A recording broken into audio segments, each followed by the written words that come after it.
Happy 4th of July. Independence Day reminds us what an extraordinary country the United States is.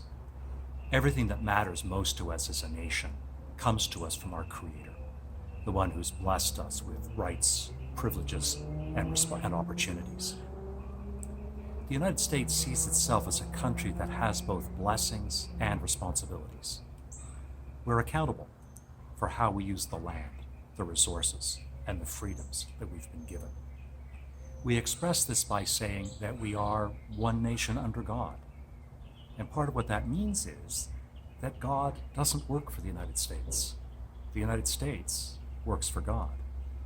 God is not called to serve our purposes. We are called to serve His.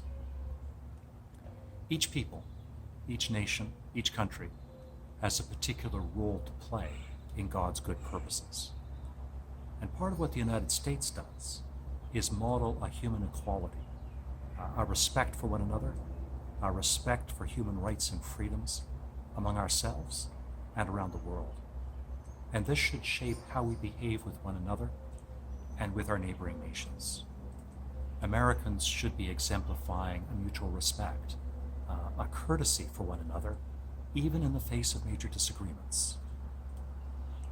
Sometimes we become incredibly frustrated with our fellow citizens for what are to us their incomprehensible points of view.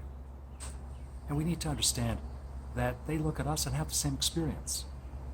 They can't understand how we can possibly see things so differently from what seems so clear to them.